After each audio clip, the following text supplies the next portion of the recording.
जय हिंद दोस्तों, मैं नवीन शर्मा आप सभी का स्वागत करता हूं। आशा करता हूं आप सब एकदम अच्छे हैं, एकदम बेहतरीन हैं। एक बार सारे प्यारे दोस्त बताएंगे आप सब कैसे हैं। उम्मीद करेंगे बहुत अच्छे होंगे, बहुत शानदार होंगे। और एक बार सुबह सुबह की एक प्यारी सी मुस्कुराहट के साथ में, चाहे अभी सो के आप उठे हों, लेकिन एक बार मुस्कुराएंगे और साथ ही कक्षा से जुड़ेंगे। तो मेरे दोस्त, हम आप लोग जानते ही हैं कि भाई साइंस की क्लास पर चल रहे थे। कल हमने फिजिक्स के बहुत इंपॉर्टेंट क्वेश्चंस को पढ़ा।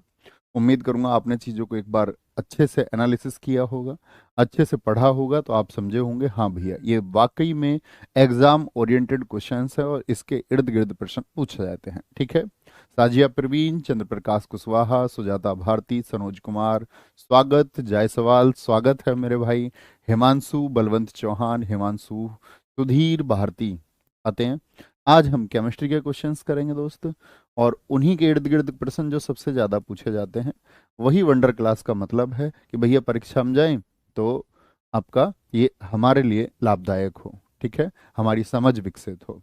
तो शुरू करेंगे, बड़े ध्यान से पढ़ना आप लोग और आंसर देना।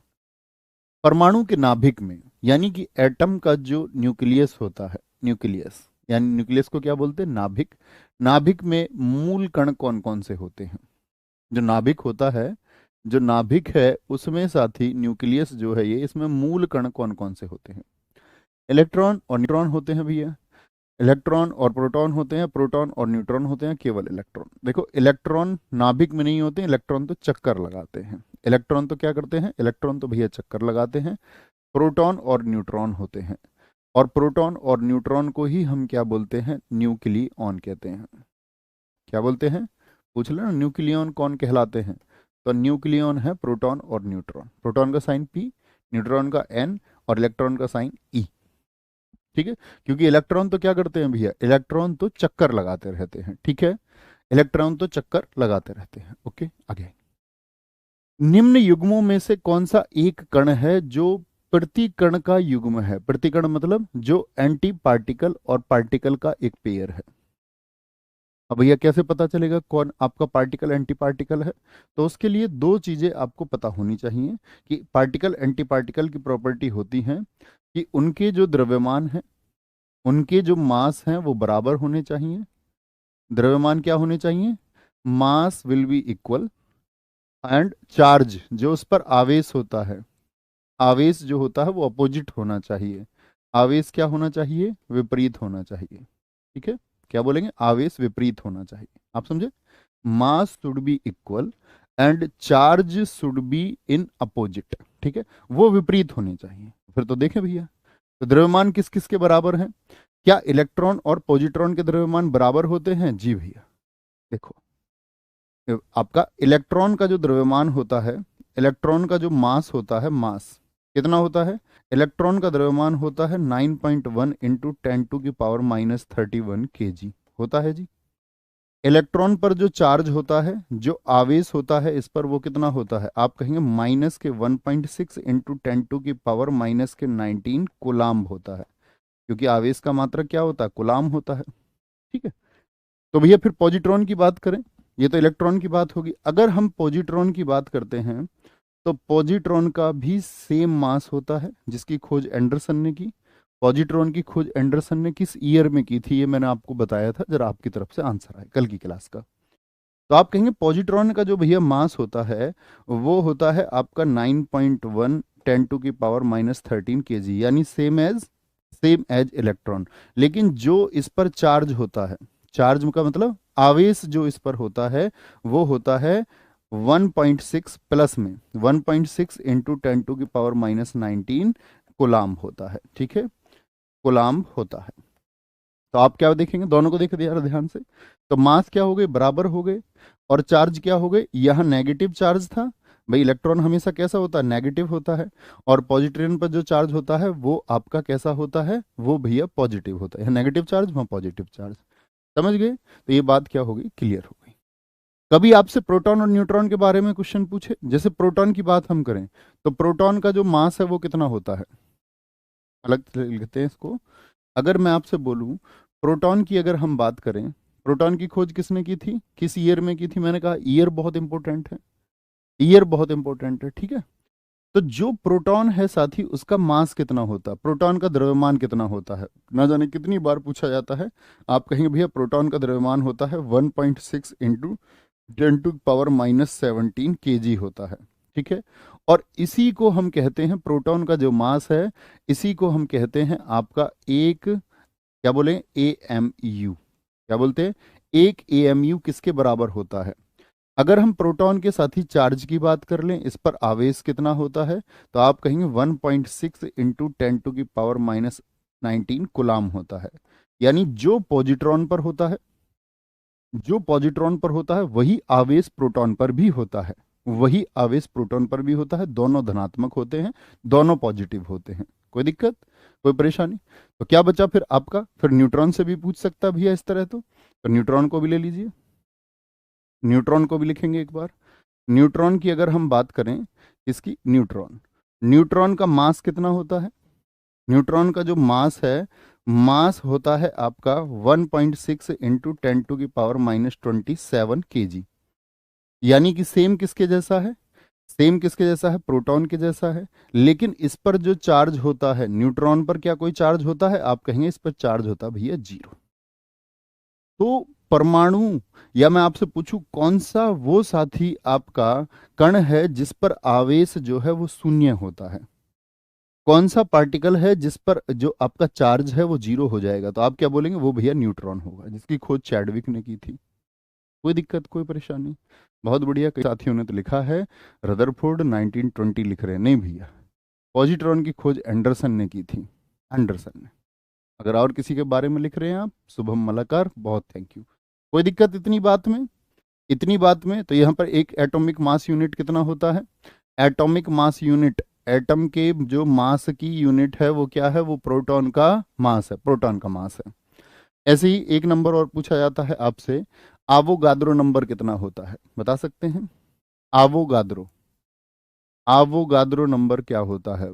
ठीक है, एक मोल में जो साथी परमाणुओं की संख्या होती है, जिसको आवोगाद्रो नंबर बोलते हैं या आवोगाद्रो संख्या कहते हैं, वो होती है भैया 6.023 इंटू 10⁻23 होती है। क्या बोलेंगे, ये आवोगाद्रो संख्या है, ये भी हमको पता होनी चाहिए। गॉड पार्टिकल है, गॉड पार्टिकल मतलब, गॉड का मतलब ईश्वर, और ईश्वर का कण, ईश्वर का कण कौन है, ईश्वर का कण कौन सा है, न्यूट्रिनो, हिग्स बोसॉन, मैसन या पॉजिट्रॉन। पॉजिट्रॉन साथी गॉड पार्टिकल नहीं है, पार्टिकल्स में आता है, हिग्स बोसॉन है। क्या बोलेंगे भैया, हिग्स बोसॉन को बोलते हैं। और याद रख लेना, इसकी जो थ्योरी दी थी हिग्स बोसॉन की, वो थ्योरी आई थी आपका पीटर हिग्स के द्वारा। किसके द्वारा, इन्हीं के नाम पर इसका नाम रखा गया हिग्स बोसॉन। और साथ में थे कौन इनके, फ्रांसवा, फ्रांसवा एंगलर्ट, फ्रांसवा एंगलर्ट। इन लोगों ने इस थ्योरी के लिए ही क्या पाया, 2013 में नोबेल इनको मिला है। हिग्स बोसॉन की खोज के लिए नोबेल कब मिला। अब दरअसल में आपने देखा होगा बहुत बार हिग्स बोसॉन पर चर्चा होते हुए, नहीं जानते हैं तो कोई बात नहीं। दरअसल में ऐसा हुआ कि ये बोला गया कि पृथ्वी कैसे बनी होगी, पृथ्वी कैसे बनी होगी। एक तो हमारे महर्षि कणाद थे, जिन्होंने 500 BC में ये बताया कि भैया प्रत्येक पदार्थ के कुछ मूल कण होते हैं। ठीक है, और उन्होंने परमाणु के बारे में लोगों को अवेयर किया। डॉल्टन ने उन्हीं को कॉपी किया, महर्षि कणाद ने जो लिखा था, डॉल्टन ने उसी को अपनी थ्योरी बना दिया। तो ये देखा गया कि जब ऐसे कहा गया कि भैया ये छोटा सा कोई कण हुआ करता था कभी, फिर इसमें एक विस्फोट हुआ जिसको बिग बैंग का नाम दिया गया।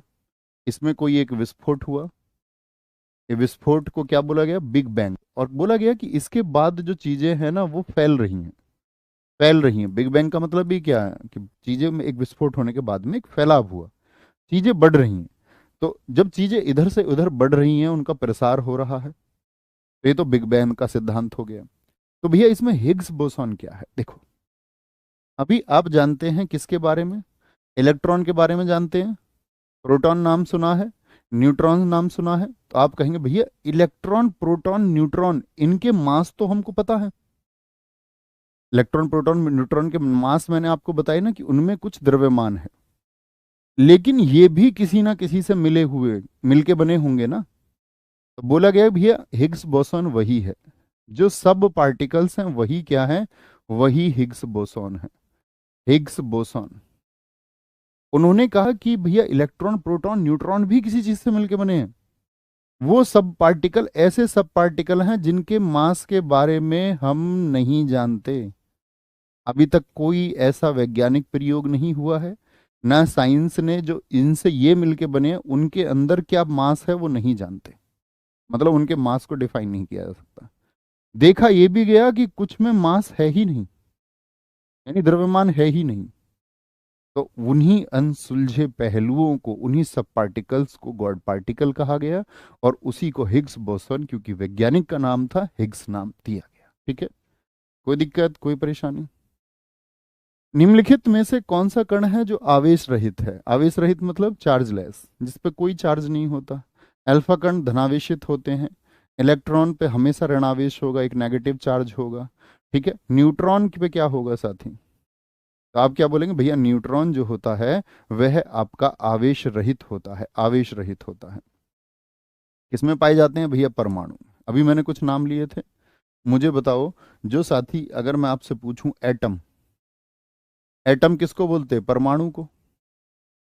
एटम किसको बोलते हैं भाई? मॉलिक्यूल बोलते हैं अणु को, एटम परमाणु को। एटम शब्द का जन्म किसने किया था?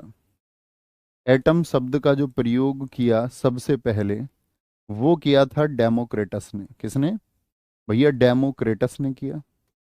फिर बात आगे बढ़ती रही, आगे बढ़ती रही तो महर्षि कणाद आए हमारे, जिनका नाम मैं ले रहा था। महर्षि कणाद सबसे पहले इन्हीं की थ्योरी थी। ये तो बाद में डेमोक्रेटस, ये तो आधुनिक है। महर्षि कणाद ने जो कणों के बारे में, पार्टिकल्स के बारे में बताया, ठीक है, वो 500-600 बीसी में बताया आपका। इसी के बाद में डाल्टन आया। डाल्टन भाई साहब कहते हैं कि भैया हम जानते हैं इसके बारे में। महर्षि कणाद की थ्योरी को एज इट इज कॉपी कर दिया इसने 1808 में। फिर रदरफोर्ड आया, उसने अपने प्रयोग किए। रदरफोर्ड ने अपने प्रयोग कब किए? 1911 में। ये ईयर इसलिए लिख रहा हूँ क्योंकि एसएससी पूछती है। नील्स बोर मॉडल आया परमाणु को लेकर के, वो आया 1913 में, जिसने इलेक्ट्रॉन का ऊर्जा स्तर बताया। क्या बताया था इसने? Energy level of electron. Energy level को इसने डिफाइन किया कि कैसे कैसे कैसे इलेक्ट्रॉन रहते हैं। ऊर्जा स्तर, जैसे आप पढ़ते होंगे केमिस्ट्री में, K L M N K L N M, Niels Bohr. तो नील्स बोर क्या कहते हैं? नील्स बोर कहते हैं कि भैया, नील्स बोर कहते हैं कि जो इलेक्ट्रॉन का नंबर होगा ना, जो इलेक्ट्रॉन की संख्या होगी, इलेक्ट्रॉन की संख्या होगी 2n²। कितनी बताई इन्होंने? 2n² बताई। अब 2n² का भैया क्या मतलब है, देखना जरा। जैसे के ब्लॉक होता है, KLMN होते हैं, तो यहाँ पर जो n की वैल्यू होगी, वो n की वैल्यू जो है वो 1 होगी। यहाँ पर n की वैल्यू 2 होगी, नंबर ऑफ इलेक्ट्रॉन। n की वैल्यू 3 होगी, और यहाँ पर n की वैल्यू 4 हो जाएगी। तो ये सारी वैल्यू 2n² में पुट करिए, तो ये क्या आ गया? ये सेल है, कोष है। कोष बोलते हैं इनको। क्या बोलते हैं इनको? कोष बोलते हैं। कोष गलत हो जाएगा, कोश। ठीक है, सेल बोलते हैं इसको, सेल। एक सेल में कितने इलेक्ट्रॉन हो सकते हैं? तो 2n², n की वैल्यू रखना जरा। n की वैल्यू यदि 1 रखें तो हम कितना होगा? 1 का स्क्वायर 1 हो जाएगा, 1 दूनी 2। तो जो के सेल है उसमें इलेक्ट्रॉन कितने हो सकते हैं? 2। n की वैल्यू यदि मैं 2 रख दूं वहां पर, तो 2 का स्क्वायर कितना होगा? अरे रख सकते हो ना, यहाँ पर 2 वैल्यू रखें तो क्या होगा? पहले पहले स्क्वायर हो जाएगा, 2 का स्क्वायर 4। ऐसा तो नहीं है कोई बुद्धि 2 दूनी 4, 4 का स्क्वायर कर दे। 2 का स्क्वायर 4, 4 दूनी 8 हो जाएंगे, 2 8। n3 हो जाए आपका, 3 का स्क्वायर 9 × 18। और फिर 4 का स्क्वायर कितना हो जाएगा आपका? 16 2 × 32। तो ये KLMN कोष में आपका सेल में इलेक्ट्रॉन की संख्या कितनी हो सकती है? 2 8 18 32 हो सकती है। ये नील्स बोर ने अपना मॉडल दिया आकर के। ठीक है, क्या बोलेंगे? ये क्या बोले उन्होंने? एनर्जी लेवल जो होते हैं सेल में इलेक्ट्रॉन का, जो ऊर्जा स्तर होता है, वो KLMN में किस पर डिफाइन होगा? आपका N1 N2 N3 N4 से डिफाइन होगा। कोई दिक्कत? कोई दिक्कत, कोई परेशानी? 2 8 18 32, बंधन कुमार जी बहुत ठीक लिखा। बहुत बोलेंगे, बहुत बढ़िया। एक साथी हमारे कह रहे हैं सर जी स्टैटिक जीके का इंपॉर्टेंट क्वेश्चन करा दो। बहुत बढ़िया। तुम जैसे नमूनों का मैं क्या करूं, मेरे प्यारे नमूने भाई करा चुके हैं। आगे आएंगे। सर एसपीडीएफ से हम इलेक्ट्रॉनिक विन्यास निकालते हैं। बहुत बढ़िया, आना चाहिए आपको इलेक्ट्रॉनिक विन्यास। ठीक है, 1s² 2s² 2p6, ऐसे तो बांटते 2 8 18 32 में। ठीक है, वो आना चाहिए आपको। प्लूटोनियम न्यूक्लियाइड जो साथी आपका क्या है, प्लूटोनियम न्यूक्लियाइड यानी इसका एक आपका न्यूक्लियस के नाभिक में न्यूट्रॉनों की संख्या क्या होगी। न्यूट्रॉन कितने होंगे बताएंगे। 94 होंगे, 148 होंगे, 242 या 336 होंगे। देखो आजकल जो ट्रेंडिंग में क्वेश्चन है उसमें बहुत पूछता है आपसे, तो इसके लिए आपको बेसिक नॉलेज होनी चाहिए, ध्यान से समझना। आपको पहली बात तो मैं ये बता दूं कि एटॉमिक नंबर आपको 1 से 35 तक याद होने चाहिए। 1 से 35 तक, 1 से 35 तक याद होने का मतलब है hydrogen, helium, lithium, beryllium, boron, carbon, nitrogen, oxygen, fluorine, neon, sodium, magnesium, aluminium, इस तरह से। जैसे मुझे देखो 13 ही याद है बस, है ना। ऐसे आपको याद होनी चाहिए 35 तक। एक टीचर से खतरनाक होना चाहिए स्टूडेंट को। क्या बोलेंगे, जेड। जेड क्या है, जेड होता है भैया आपका एटॉमिक नंबर। क्या होता है, एटॉमिक नंबर होता है।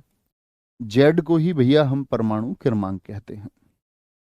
परमाणु क्रमांक कहते हैं, किसको कहते हैं, जेड को ही हम परमाणु क्रमांक कहते हैं। और ए क्या होता है, ए होता है आपका एटॉमिक, क्या बोलेंगे इसको, एटॉमिक आपका मास होता है, या एटॉमिक वेट भी कई बार बोल देते हैं। ये परमाणु भार होता है, परमाणु भार होता है। ठीक है, परमाणु भार, ध्यान से देखना। जैसे मैं बोल दूं C40, तो जो इसका क्रम बता रहा है, यानी कार्बन जो पीरियोडिक टेबल में है वो कितने नंबर पर है, 6 पर है। तो जो नीचे है वो तो जेड होता है, और जो ऊपर है वो क्या होता है, वो ए होता है।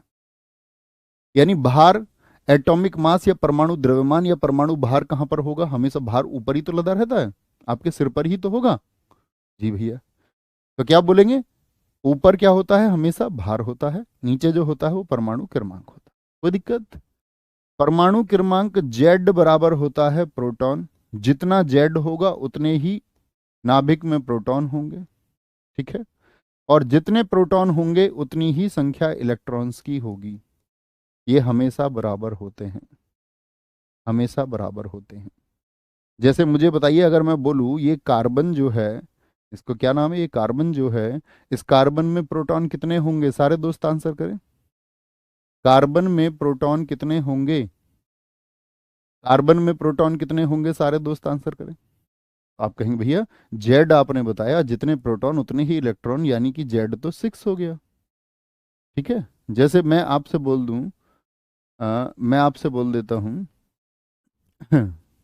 17Cl 35.5, मुझे बताओ यहां पर प्रोटॉन कितने होंगे। तो आप कहेंगे भैया निचला वाला नंबर जेड है, यानी जिसका पीरियोडिक टेबल में जो नंबर है वही जेड होता है। तो जेड अगर 17 है तो प्रोटॉन भी कितने होंगे आपका 17, और इलेक्ट्रॉन भी कितने होंगे 17 होंगे। इस बात में कोई दिक्कत, इतनी सी बात में मेरे किसी प्यारे साथी को कोई दिक्कत नहीं भैया। और अगर मैं बात करूं भैया न्यूट्रॉन कितने होंगे, न्यूट्रॉन, न्यूट्रॉन होता है ऊपर वाले और नीचे वाले का अंतर। ए में से जेड घटा दो, आपके हमेशा न्यूट्रॉन की वैल्यू निकल जाएगी। ए माइनस जेड कर दो, क्या करना है, ए माइनस जेड कर दो। तो यहां पर क्या पूछा था हमसे, न्यूट्रॉन पूछे थे। प्रोटॉन इलेक्ट्रॉन पूछता, तो इसमें क्या हो जाएगा, प्रोटॉन और इलेक्ट्रॉन हो जाएंगे 94, और इसमें से इसको घटाओगे तो 12 में से 4 गए 8, आपका यूनिट डिजिट से ही काम कर दीजिए, 148 हो जाएगा। ऐसे ही करते होगे ना मैथ्स में तुम, ये संभव है, ऑप्शन ये संभव ही नहीं है टाइम बचाने के लिए। तो न्यूट्रॉनों की संख्या जान गए दोस्त, कोई दिक्कत कोई परेशानी इस बात में किसी भी मेरे साथी को बताएंगे एक बार, मुझे नहीं लगता कोई भी परेशानी होगी। क्वेश्चन करा लेते हैं ना, एक परेशानी अपने आप देखने सामने आ जाएगी। सब कुछ बताना मुझे उसका। जैसे मैं आपसे बोलूं प्रोटियम में, बोलेंगे भैया बहका रहे हो, प्रोटियम में, प्रोटियम में न्यूट्रॉन कितने होंगे? फटाफट से बोलें। न्यूट्रॉन की संख्या कितनी होगी? प्रोटियम में न्यूट्रॉन की संख्या कितनी होगी? भैया प्रोटियम नहीं जानते? प्रोटियम का फॉर्मूला होता है 1H1। 1H1 बताएंगे। प्रोटियम में न्यूट्रॉनों की संख्या कितनी होगी? क्या बोलेंगे जी? तो आप कहेंगे भैया प्रोटॉन अगर आप पूछते हमसे, आप हमसे इलेक्ट्रॉन पूछते या परमाणु क्रमांक पूछते तो हम कह देते एक है। कितना है? एक है। एक में से एक गया, जीरो बचा। यानी कि न्यूट्रॉन कितने हैं? आपका न्यूट्रॉन हो गए इसमें जीरो। बात क्लियर है? कोई दिक्कत? मैं आपसे पूछूं भैया ड्यूटीरियम में न्यूट्रॉन की संख्या बताइए। भैया ड्यूटीरियम का फॉर्मूला 1H2। ये आपकी तरफ से फटाफट चाहिए हर एक स्टूडेंट की कॉपी पर। कमेंट की कोई आवश्यकता नहीं है, इससे बचा करो कमेंट से। ड्यूटीरियम में न्यूट्रॉन की संख्या कितनी होगी? बहुत बार एग्जाम्स में पूछा गया है। ड्यूटीरियम में कितने इलेक्ट्रॉन पाए जाते हैं? बोलेंगे। आप जानते हैं ना ये हाइड्रोजन के आइसोटोप्स हैं, समस्थानिक हैं। क्या बोलेंगे? बताएं जी। तो आप कहेंगे भैया प्रोटॉन जो है आपका, उसका नंबर जो रहेगा या जेड का नंबर वो तो फिर से एक ही है, लेकिन न्यूट्रॉन इस बार 2-1। क्या बोला था मैंने? ऊपर वाले में से एटॉमिक मास में से जेड को घटा दो तो कितना आ जाएगा? 2-1 आ जाएगा। और 2-1 यहाँ कैसे आया था? 1-1 बराबर जीरो। यहाँ कितना आ जाएगा? एक आ जाएगा। बात क्लियर है? कोई दिक्कत तो नहीं? कोई दिक्कत तो नहीं मेरे दोस्त? बोलेंगे। भाई न्यूट्रॉन कैसे निकालेंगे? दोनों का अंतर, दोनों का अंतर न्यूट्रॉन होता है। और ये वाला नंबर जेड है ही, ये वाला नंबर ए है ही। मेरे हिसाब से तो कोई दिक्कत नहीं होनी चाहिए। निम्न में से सम न्यूट्रॉनिक समूह कौन सा है? आइसोटोन्स बोलते हैं। आइसोटोन्स। सम, सम मतलब बराबर, समान। क्या समान होने चाहिए? न्यूट्रॉन। अब भैया न्यूट्रॉन तो हम निकालना जानते हैं, तो न्यूट्रॉन निकालना जानते हो, इसमें देखना 6C12। अब ऐसे मत देख लेना, देखो कई बार जैसे लिखा हुआ है, मैंने अभी आपको बताया था 6C14, ऐसे बताया था। तो आपने कहा भैया नीचे वाला तो परमाणु क्रमांक है, तो नीचे वाले का मतलब लेफ्ट साइड भी है। यहाँ भी बहुत बच्चे कंफ्यूज हो जाते, नहीं तो लेफ्ट साइड हो या नीचे हो, ठीक है, इस साइड में होना चाहिए। इस साइड में, लेफ्ट साइड में हो, या तो नीचे हो चाहे ऊपर हो। जैसे यहाँ देखो, यहाँ लिख दिया 6। अब ऐसा ना हो कभी 6 में से 12 घटाने लग जाओ कि भैया ऊपर वाले में से नीचे वाला घटा देगा। नहीं, लेफ्ट और राइट देखना, लेफ्ट और राइट देखना। भैया क्वेश्चन में लिखा आएगा क्या 1H2? जरूरी नहीं है। पूछ लेगा ट्रीटियम में न्यूट्रॉन बताओ, और फॉर्मूला लिख कर ही दे 1H2 एग्जाम में, बिल्कुल जरूरी नहीं है। वो उम्मीद कर सकता है एग्जामिनर आपसे कि आप जानते हो उसको। कितने टिपिकल क्वेश्चन पूछ लेता है जीएस में, तो आप तो जानते हैं ना, टीचर्स से नहीं होते। कई बार ऐसे क्वेश्चन मुझे मिल जाते हैं एग्जाम में, मुझे ऐसा लगता है कि पता नहीं ये प्रश्न तो बच्चे से क्यों ही इसने पूछा। तो वो तो होता है, तो कुछ भी दे सकता भाई एग्जामिनर तो यहाँ अंतर कितना आया न्यूट्रॉन का? क्या बोलोगे? भैया न्यूट्रॉन 6 हो गए। यहाँ न्यूट्रॉन कितने हो गए? अंतर 7 आ गया। यहाँ न्यूट्रॉन कितने हो गए? आपका बड़े में से छोटा ही घटाना हमेशा, 8 आ गए। तो क्या न्यूट्रॉन सब में बराबर हैं? आप कहेंगे नहीं भैया। यहाँ देखना 6 न्यूट्रॉन हो गए, यहाँ 7 हो गए, और यहाँ 10 हो गए। क्या बराबर है? नहीं भैया। यहाँ देखना जरा अंतर, क्या बोलोगे? 8 हो गए भैया। यहाँ पर कितना हो गया? 7 हो गया भैया, और यहाँ पर 8 हो गया। क्या बराबर है भैया? नहीं जी भैया। यहाँ देखना 8 हो गए, 15 और 7 का डिफरेंस 8 हो गया, 16 और 8 का डिफरेंस 8 हो गया। सारे न्यूट्रॉन क्या हो गए? बराबर हो गए। तो सम न्यूट्रॉनिक हो गया। क्या हो गया ये भैया जी सम न्यूट्रॉनिक हो गया। हम इसको कभी गलत नहीं करें। बात क्लियर है? तो न्यूट्रॉन समझ गए, A-Z बराबर हो। ऐसे ही होते हैं जो मैं अभी आपको नाम बता रहा था, समस्थानिक। समस्थानिक इनको क्या बोलते हैं? इनको बोलते हैं भैया हम आइसोटोप्स। क्या बोलते हैं? आइसोटोप्स कहते हैं। अब आइसोटोप्स का मतलब क्या होता है? जेड इक्वल होना चाहिए। जेड इक्वल होना मतलब परमाणु क्रमांक समान होना चाहिए। अच्छा भैया, जो नीचे लेफ्ट साइड की तरफ हो और जो नंबर हो, या तो लेफ्ट साइड में हो या नीचे हो, वही नंबर क्या है? आपका परमाणु क्रमांक लेफ्ट साइड में। जैसे इसकी बात की थी हमने अभी, 1H1 ये प्रोटियम है, 1H2 ड्यूटेरियम है।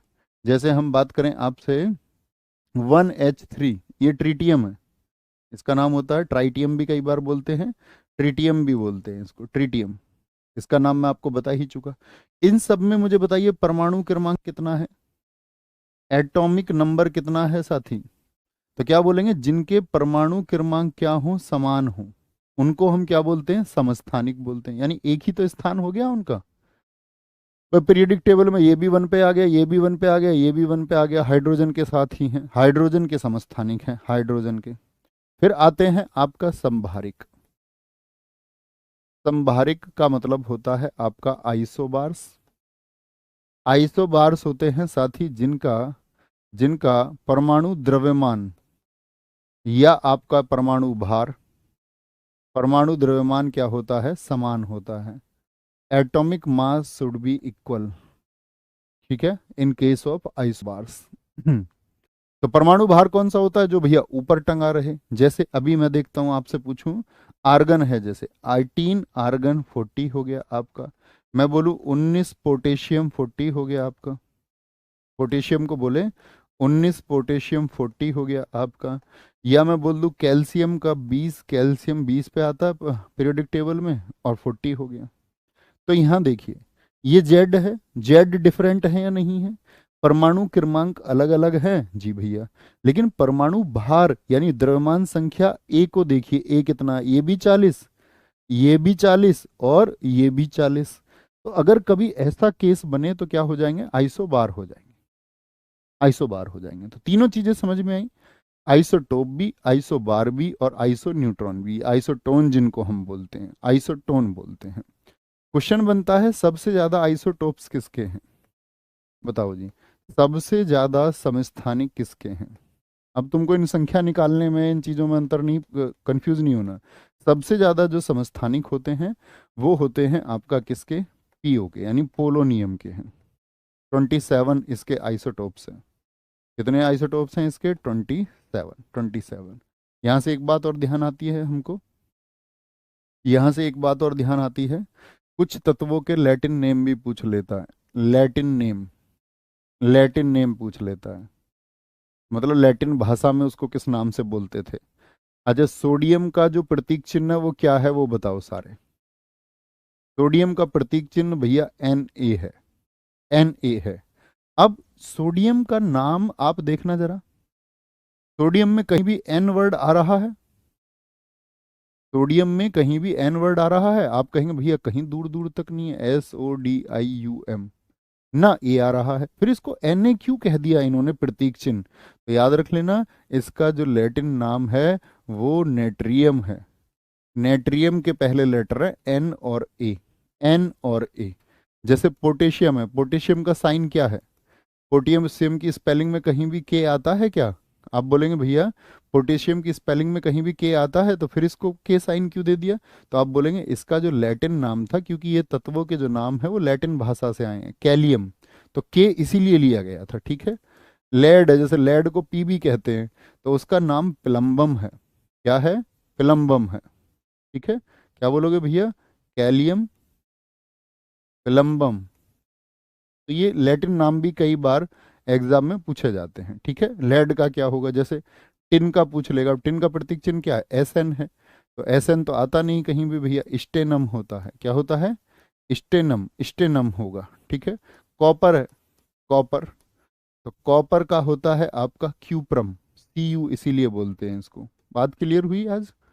पारा, जो जानते होंगे पहले से तो अच्छी बात है। क्या बोलेंगे, हाइड्राजीरम होता है, HG बोलते हैं ना पायरा को, हाई, सॉरी, हाइड्राजीरम होता है, क्या होता है, हाइड्रा, हाइड्राजीरम होता है। आयरन का क्या होता है, आयरन का क्या होता है आपका, आयरन का होता है आपका फेरम, क्या होता है, फेरम होता है, ठीक है। तो ये Pb हो गया, ये आपका SN होता है, ये Cu होता है, ये Hg होता है, ये Fe होता है। तो जो इनके नाम हैं, जो इनके प्रतीक चिन्ह हैं, वो लैटिन भाषा से लिए गए हैं, क्या बोलेंगे, लैटिन भाषा से लिए गए हैं। पढ़ाई पे ध्यान लगाएंगे दोस्त। ये क्लास इस एग्जाम के लिए, उस एग्जाम के लिए, इस तरह की बातें मत किया करो कि उसके लिए काफ़ी होगी, उसके लिए काफ़ी होगी। हम कंटेंट पढ़ते हैं साथी, है ना, उसको पढ़ रहे हैं। पाश्चराइजेशन एक प्रक्रिया है कि दूध का पाश्चराइजेशन कर दिया। वैज्ञानिक थे आपका लुई पाश्चर, उन्होंने इस पद्धति को लाए। तो कैसे दूध के जो साथी आपका हानिकारक आपका उसमें अंदर जीवाणु है उनको मारा जाए। दूध को बहुत कम तापमान पर 24 घंटे तक रखा जाए, नहीं जी। दूध को 8 घंटे तक गर्म किया जाए, नहीं जी। दूध को पहले बहुत देर तक गर्म किया जाए और फिर एक निश्चित समय में अचानक ठंडा कर लिया जाए, ये एकदम से सही था। इसी पद्धति को बोलते हैं हम पाश्चराइजेशन में आपका HTST, यानी हाई टेम्परेचर। हाई टेम्परेचर होता है आपका, ठीक है, हाई टेम्परेचर होगा आपका। और साथ ही क्या होगा, क्या बोलेंगे नहीं, इस पद्धति को नहीं बोलेंगे, सॉरी, बहुत देर तक की बात कर रहा है, इसको अलग नाम देंगे, पहले इसको समझे। हाई टेम्परेचर स्मॉल टाइम, एक तो ये है साथी कि दूध को गर्म कर लो आपका, कितना आपका एक होता है 72 डिग्री सेल्सियस पर गर्म करो उसको, और देन उसको क्या कर लो, ठंडा कर लो। ठंडा आप कितनी देर उसको गर्म करें, तो गर्म करते हैं उसको 15 सेकंड, क्या बोलेंगे, 15 सेकंड गर्म करते हैं। तो ये तो हो गया स्मॉल टाइम के लिए। थोड़ी देर के लिए उसको क्या बोलो, थोड़ी टाइम के लिए, थोड़े समय के लिए ऊंचे टेम्परेचर पर उसको क्या कर लो आपका, गर्म कर लो। एक तरीका तो ये है। एक तरीका ये है कि 63 डिग्री सेल्सियस पर उसको 30 मिनट तक, 30 मिनट यानी कि देर तक गर्म कर लो और फिर उसको ठंडा कर लो, फिर उसको ठंडा कर लो, ठीक है। कोई दिक्कत, कोई परेशानी? आगे औरम होता है, बच्चा देख लिया करो। शुभम मालाकर यहाँ लिखने की जरूरत नहीं है, सर गोल्ड का क्या लैटिन नाम होगा। अब ऐसे तो 118 तत्व हैं आज, अब 118 के पूछने लग जाओगे क्या। फिर सर्च करो, जो नहीं जानते हैं उसको जानना चाहते हैं तो गूगल करें। जैसे गोल्ड का होता है AU, तो औरम होता है वो, औरम। ओके, दूध उदाहरण है एक, एक दूध क्या होता है, विलियन का उदाहरण है या फेन का उदाहरण है। दूध क्या बोलेंगे भैया, आपका दूध होता है पायस का उदाहरण, दूध पायस का होता है, ठीक है। लिक्विड, लिक्विड क्या होता है, जैसे तेल होता है, तेल, ये इमल्सन होता है, क्या बोलेंगे, तेज हो गया। फेस क्रीम हो गई, फेस पर लगाने वाली क्रीम, ये क्या होती है, इमल्सन होती है, पायस होती है। पेन जो फोम होते हैं, फोम कौन कौन से होते हैं, जैसे सेविंग क्रीम होती है, सेविंग क्रीम, ठीक है, सेविंग क्रीम होती है। रबड़ होती है, रबड़, रबड़, ठीक है। स्पंज होता है, स्पंज, ये किस में आ जाते हैं आपका, फैन में आ जाते हैं। सॉल्यूशन आप जानते ही हैं, ठीक है। एक एरोसेल बहुत पूछे जाते हैं, एरोसोल, एरोसोल क्या होते हैं आपका, जैसे कोहरा, लिक्विड और गैस मिल जाएं जब, कोहरा होता है आपका। बादल होता है, धुआं होता है, यानी कि आपका क्या बोलेंगे, फॉग हो गया, क्लाउड हो गया आपका। तो ये क्या होते हैं आपका, ये आपका दोस्त कैसे बनेगा, aerosol, liquid in gas, liquid in gas, liquid in gas, ठीक है। गैस में अगर कोई लिक्विड मिल जाए तो। इनमें से कौन कोलाइड नहीं है, कोलाइड नहीं है, इनमें से कौन सा बताएंगे, दूध, खून, आइसक्रीम और शहद। अब आप फिजिक्स में एक चीज पढ़ते होंगे, आपने अपने रोशनदान से भी देखा होगा कि भैया कोलाइड को कैसे डिफाइन करेंगे।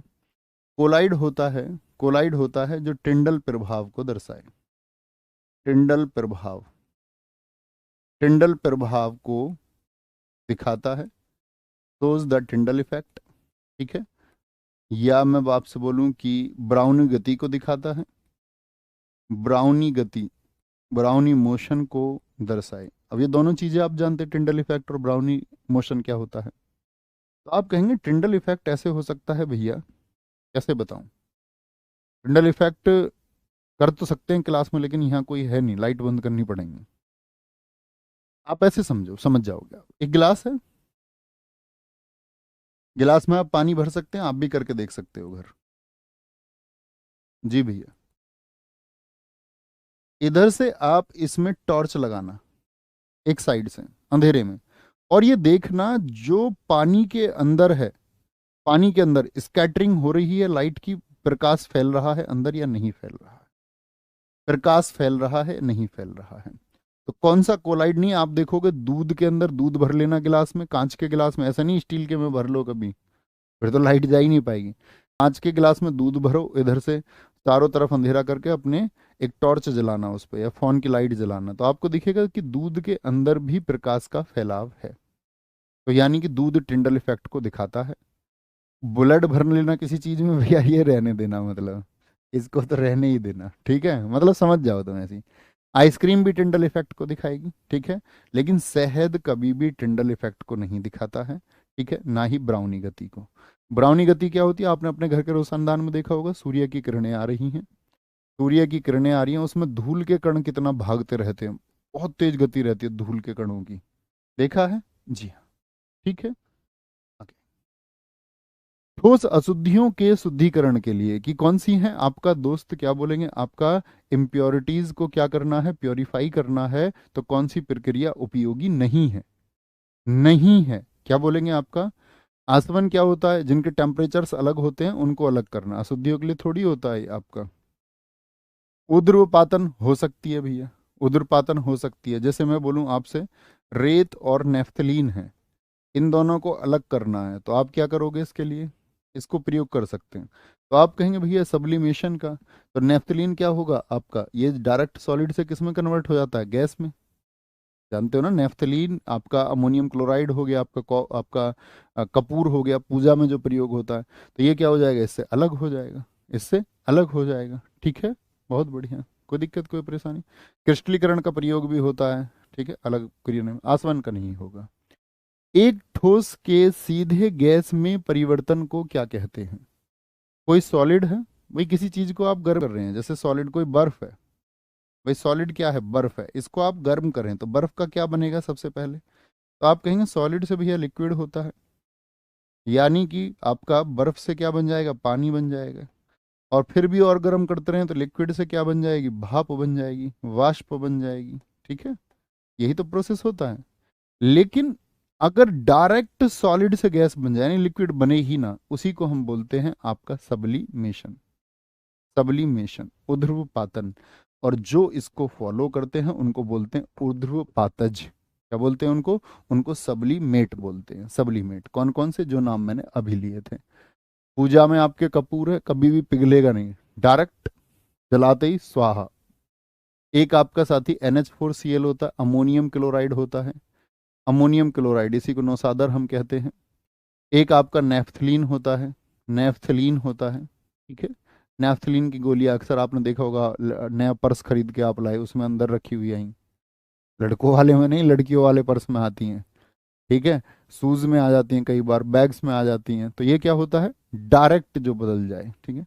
कंडेंसेशन क्या होता है, संघनन, संघनन होता है आपका साथी, संघनन होता है आपका, क्या बोलेंगे, जैसे कोई वाष्प को हम किस में बदल रहे हैं, ठोस में बदलने का प्रयास कर रहे हैं, यानी कि हम गैस से कहाँ की तरफ लेके जा रहे हैं, सॉलिड की तरफ लेके जा रहे हैं। वाष्पन क्या होता है, लिक्विड से साथी क्या बन रही है, गैस बन रही है। उबलना आप जानते ही हो, ठीक है, उबलने का सिद्धांत आप समझते हैं।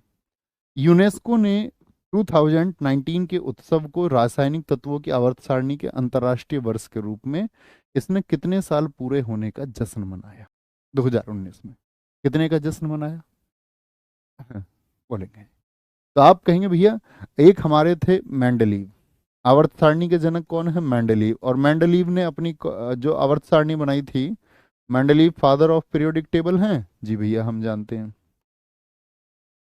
क्या बोलेंगे, पीरियड, पीरियोडिक टेबल के फादर हैं ये नहीं है, जी भैया, पीरियोडिक टेबल इन्होंने बनाई, ये बात हम जानते हैं, ठीक है। कब बनाई थी इन्होंने पीरियोडिक टेबल, 1869 में, तो कितने साल हो गए आपका, 2019 में आप कहेंगे 150 साल हो गए, उन्हीं की याद में, आवर्त सारणी की याद में। मेंडलीव ने जो अपनी आवर्त सारणी बनाई थी, इन्होंने कितने एलिमेंट्स बताए थे, 63 एलिमेंट्स बताए थे। उस समय कितने एलिमेंट्स थे इसमें, 63 तत्व थे, कितने तत्व थे, 63 तत्व थे। क्या किस बेसिस पर इन्होंने बनाई थी, क्या आधार था इनका, क्या आधार था, इनका आधार था परमाणु भार, एटॉमिक वेट, इनका परमाणु भार जो ए था, ए, तो इन्होंने कहा था कि किसी भी तत्वों के भौतिक और रासायनिक गुण उनके परमाणु भारों के आवर्ती फलन होते हैं, यानी कि the physical and the chemical properties of any element is directly proportional to atomic weight. इन्होंने संबंध किससे जोड़ा, परमाणु भार से। लेकिन एक भाई साहब और आए, आपका मोजले, उन्होंने बनाई मॉडर्न पीरियोडिक टेबल, मोजले। क्या बोलेंगे? मोजले जब ये आए आपका, इन्होंने बनाई मॉडर्न पीरियोडिक टेबल। इन्होंने किस बेसिस पर बनाई थी? मॉडर्न पीरियोडिक टेबल जो बनी आपका, पीरियोडिक टेबल जो ये साथी आपका बनी, किस बेसिस पर बनी? इन्होंने बताई आपका, कब बनाई थी इन्होंने? इनका भी ईयर आपको पता होना चाहिए, 1913। जो तत्व इन्होंने बताए दोस्त, ये कहते हैं, ये याद रख लेना, वर्तमान में तत्व कितने हैं? वर्तमान में है 118 एलिमेंट्स, 118 तत्व। इन्होंने अपनी जो आवर्त सारणी का आधार बनाया, वो बनाया परमाणु क्रमांक। यानी आधुनिक आवर्त सारणी किस पर डिपेंड करती थी? जेड पर, यानी कि एटॉमिक नंबर पर। वो एटॉमिक वेट और मास पर, ये एटॉमिक नंबर पर। तो ये क्या कहते हैं? ये कहते हैं कि तत्वों के भौतिक और रासायनिक गुण वो परमाणु क्रमांकों के आवर्ती फलन होते हैं। यानी कि the physical and chemical properties of any element is directly proportional to the atomic number. कोई दिक्कत, कोई परेशानी इस बात में?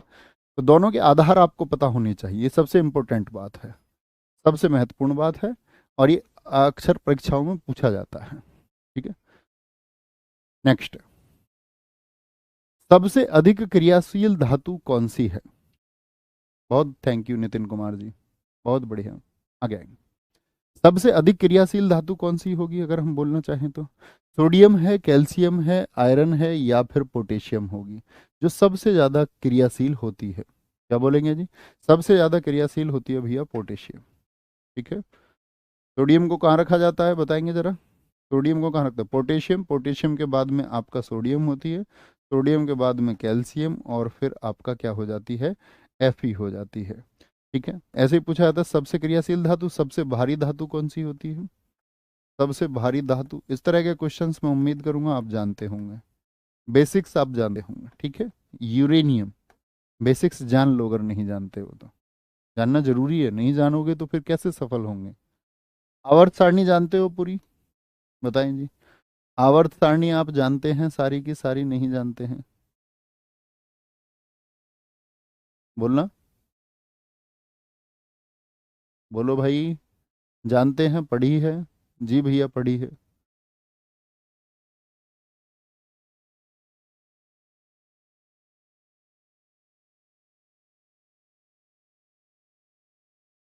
पढ़ी है भैया, नहीं पढ़ी है बताएंगे? जी भैया पढ़ी है। ठीक है, तो जो आवर्त सारणी है दोस्त आपका,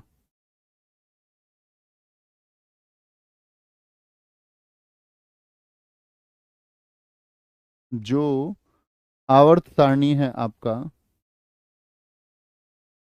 जी भैया मैंने पढ़ रखी है उसको। ठीक है, अच्छी बात है, पढ़ रखा है तो उसमें कितने ब्लॉक होते हैं जरा बताएं? तो आप क्या बोलोगे भैया? ये एस ब्लॉक होता है, इधर एस ब्लॉक होता है, इधर पी ब्लॉक होता है आपका, इधर डी ब्लॉक होता है, और ये एफ ब्लॉक होता है। क्या होता है ये? एफ ब्लॉक होता है। ठीक है, अब मेरा क्वेश्चन आप लोगों से ये है कि एस ब्लॉक में जो आवर्त सारणी है, उसमें आवर्त कितने होते हैं? आवर्त का मतलब है मेरा, क्या बोलेंगे भैया? आवर्त कैसे होते हैं? जो पड़ी हुई लाइन है। आवर्त जो होते हैं पड़ी लाइन, आवर्त होते हैं 7, और जो इसमें समूह होते हैं, समूह कितने होते हैं इसमें? 18। ये कौन सी होती हैं? खड़ी लाइंस होती हैं, कॉलम होते हैं ये। क्या होते हैं ये? खड़ी लाइन है, यानी जो कॉलम्स है, ये वाला कॉलम, जैसे इसमें आते हैं आपका आपका इनर्ट गैसेस, अक्रिय गैसें, हेमा, नीना और करीना के एक्शन है रंगीन, हीलियम है, आर्गन है आपका, आपका आर्गन हो जाती है, नियॉन इसी में आ जाती है, पहले हीलियम आती है, फिर नियॉन आती है, फिर आर्गन आती है आपका। ठीक है, हेमा, नीना, और फिर आती है क्रिप्टॉन, फिर आती है जेनॉन, फिर आती है रेडॉन। जैसे इसमें हाइड्रोजन से शुरू करते हैं, हाइड्रोजन आती है, हाइड्रोजन के बाद में क्या आता है? लिथियम आता है, फिर बेरिलियम आता है नहीं आता? बोलो, बोलेंगे फिर? आता है इसमें बेरिलियम? आप कहेंगे नहीं भैया, यहाँ आता है हाइड्रोजन, लिथियम आता है, लिथियम आता है आपका, आएगा नहीं? जी भैया, लिथियम के बाद में क्या आता है यहाँ पर? हेलिना, सोडियम आता है, फिर आता है आपका, क्या बोलेंगे? सोडियम के बाद में आपका पोटेशियम आ जाता है, फिर रूबिडियम आता है, रूबिडियम के बाद में क्या आता है यहाँ पर? बोलेंगे फटाफट से?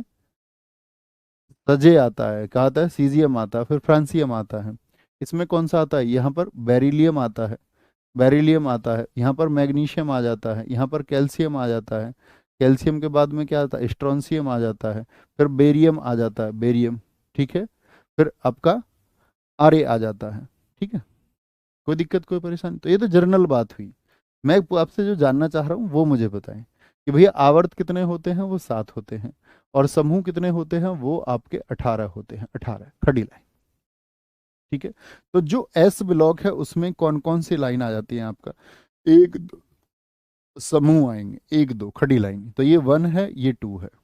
ठीक है, ऐसे ही जो पी होता है, पी में कितने से कितने तक के समूह आते हैं, 3 से 12 तक।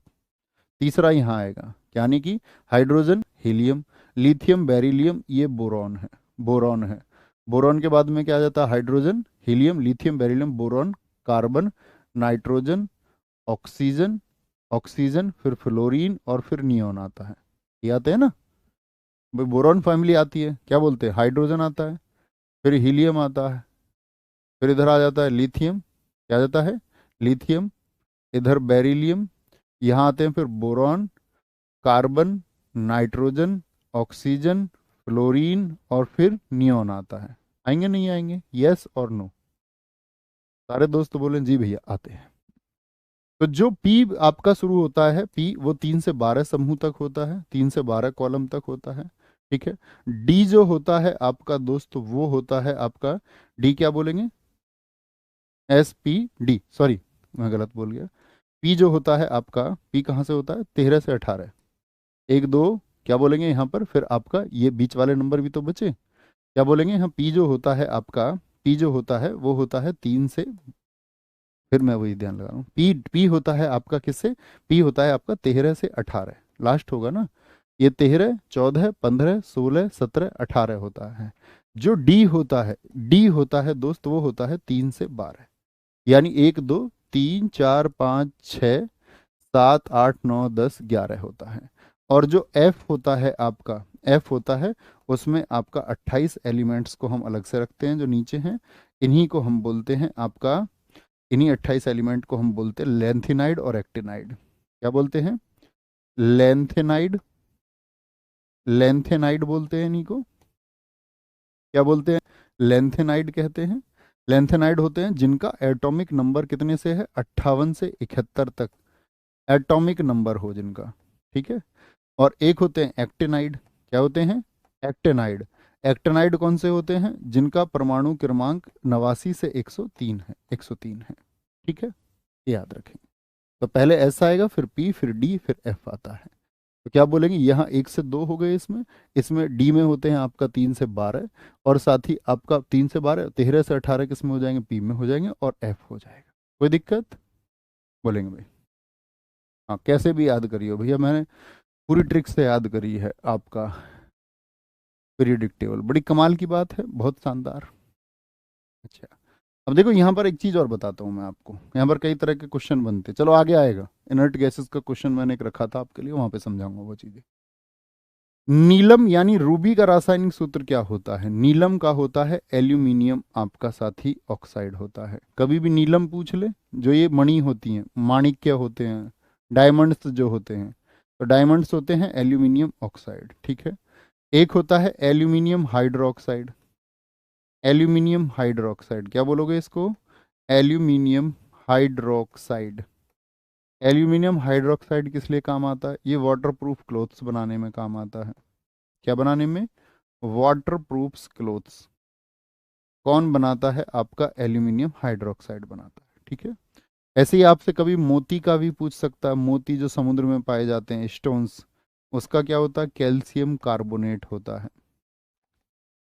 कैल्शियम कार्बोनेट होता है, क्या होता है, कैल्शियम कार्बोनेट होता है। मोती बहुत पूछा जाता है, कैल्शियम कार्बोनेट होगा, कैल्शियम कार्बोनेट होगा। मैं कुछ फॉर्मूले लिखता हूँ, आप मुझे, ठीक है, नहीं भैया, उसके लिए आपका अंतर्राष्ट्रीय विज्ञान संघ काम करता है, शंकर चौधरी। मुझे बताएं, एक बार मैं कुछ फॉर्मूले लिख रहा हूँ, मुझे बताना वो किसके फॉर्मूले हैं। Na2CO3 × 10H2, NaHCO3 हो गया आपका, NaHCO3 हो गया आपका। मुझे बताओ आप दोस्त,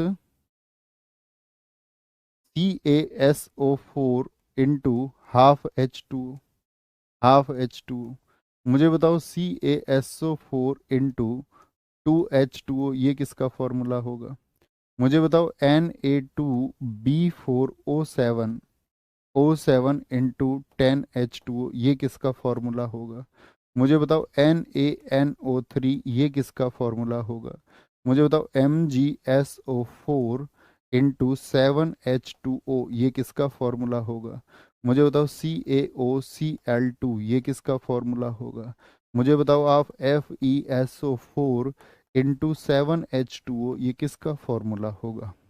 तो ये बहुत सारे साथी वो फॉर्मूले हैं जो ज़्यादातर एग्जाम्स में पूछे जाते हैं।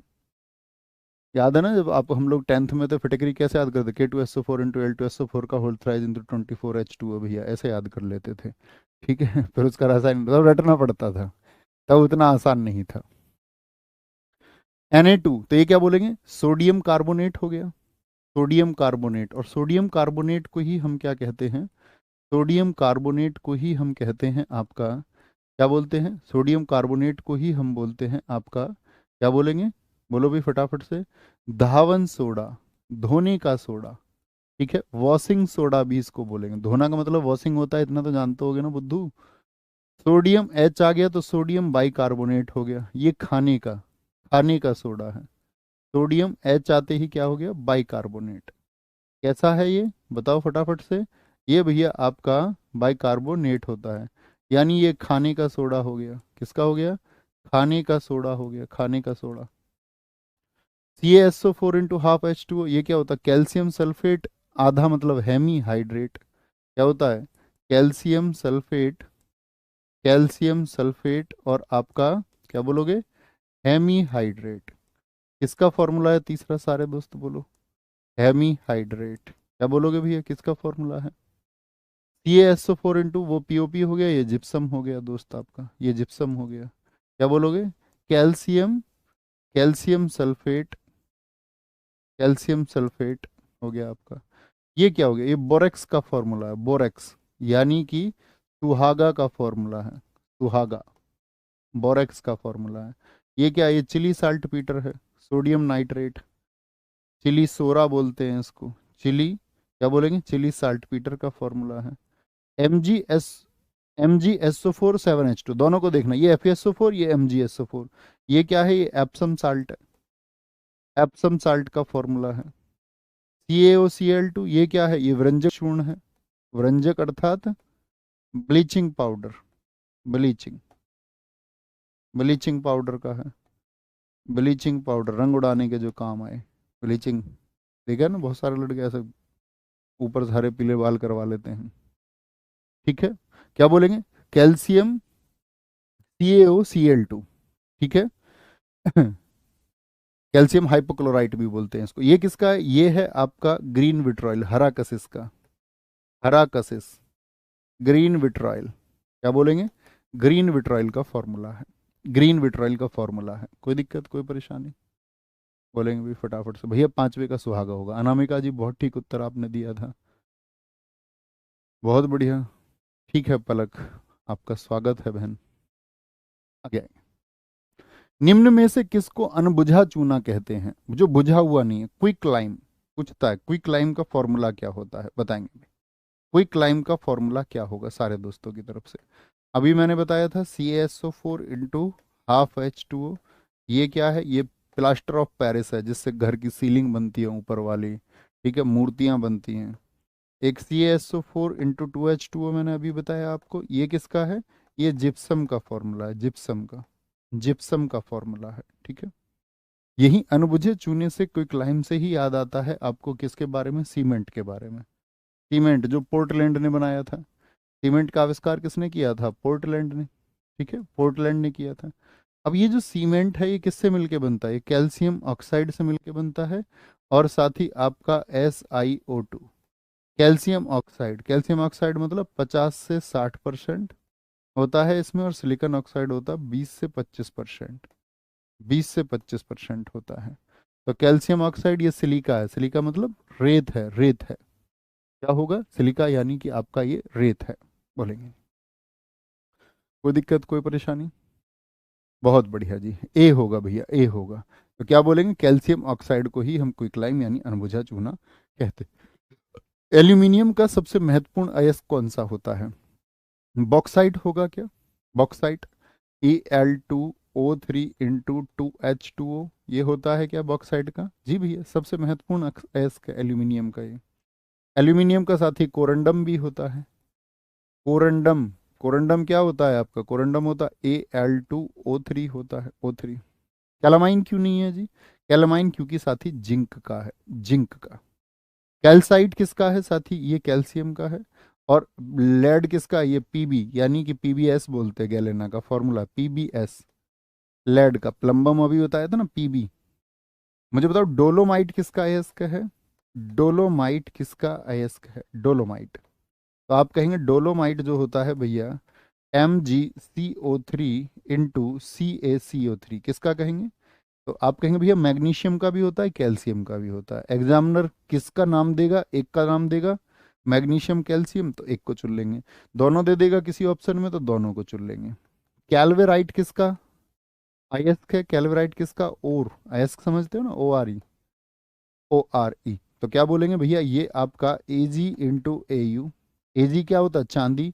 AU क्या होता है आपका? AU होता है गोल्ड। और टी मतलब टेलुरियम। तो तीनों का होता है, जैसे देगा ऑप्शन ऐसे देख लेंगे। हेमेटाइट का, हेमेटाइट तो आप जानते ही होंगे। मैग्नेटाइट का फॉर्मूला बताइए। मैग्नेटाइट किसका अयस्क है? तो आप कहेंगे भैया वो आयरन का है, इसको बोलते हैं Fe3O4। Fe3O4 इसको हम बोलते हैं। रूटाइल किसका अयस्क है? रूटाइल, रूटाइल वो है आपका साथी टेलुरियम का। किसका? TiO2 होता है। क्या होता है? TiO2 होता है। जैसे इल्मोनाइट पूछ ले आपसे, क्या पूछ ले? इल्मोनाइट पूछ ले, ये किसका अयस्क है? तो इल्मेनाइट है आपका FeO इंटू TiO2, यानी आयरन और टेलुरियम दोनों का है। इस तरह के क्वेश्चन पूछ लेता है आपसे, ठीक है। बहुत बढ़िया, बहुत शानदार, आगे आएंगे। निम्नलिखित में से कौन सा युग्म है जो सही सुमेलित है? सही सुमेलित है। एल्यूमिनियम का अयस्क क्या बॉक्साइट है? सही सुमेलित नहीं है। कॉपर का क्या सिनेबार होता है? गलत है। कॉपर के साथ ही क्या होता है? सिनेबार होता है? नहीं जी। सिनेबार तो मरकरी का है, HgS होता है, मरकरी सल्फाइड होता है। कॉपर के तो साथी आपका कॉपर पायराइट होता है, CuFeS2। ठीक है। कॉपर ग्लांस होता है, Cu2S। ठीक है। और क्या होता है आपका? Cu2 कॉपर पायराइट हो गया, या आपका हाँ कॉपर ग्लांस भी होता है, और भी बहुत सारे होते हैं। और कौन कौन से होते हैं? आयरन पायराइट होता है वो तो, Cu copper pyrite, CuFe2, iron pyrite हो गया। ठीक है, आयरन पायराइट आएगा ये तो, सॉरी। कॉपर का कॉपर पायराइट होता है, क्या होता है? क्यूप्राइट होता है। कॉपर ग्लांस होता है, क्यूप्राइट होता है इसका, क्यूप्राइट। ठीक है, ये कॉपर ग्लांस हो गया आपका। जिंक का क्या कैलेमाइन होता है? अभी जाना हमने, ये भी ठीक। आयरन का हेमेटाइट होता है, जी भैया। मोनोजाइट किसका अयस्क है बताइए? मोनोजाइट किसका अयस्क है? मोनोजाइट। तो मोनोजाइट आप बोलेंगे भैया ये थोरियम का अयस्क है। किसका? मोनोजाइट का थोरियम का अयस्क। और थोरियम का परमाणु क्रमांक कितना होता है? बताए भी, थोरियम का परमाणु क्रमांक 90 होता है। जैसे मैं आपसे बोलूं पिच ब्लेंड किसका अयस्क है? Pitch blend. तो पिच ब्लेंड आप क्या बोलेंगे? पिच ब्लेंड आप कहेंगे भैया वो यूरेनियम का अयस्क है। किसका? यूरेनियम का अयस्क है। इसका परमाणु क्रमांक 92 है, 92 है, 92 है। निम्नलिखित में से कौन है जो मिश्र धातु नहीं है? बताएंगे एक बार। कौन है जो मिश्र धातु नहीं है? स्टील, पीतल, ब्रॉन्ज या फिर तांबा?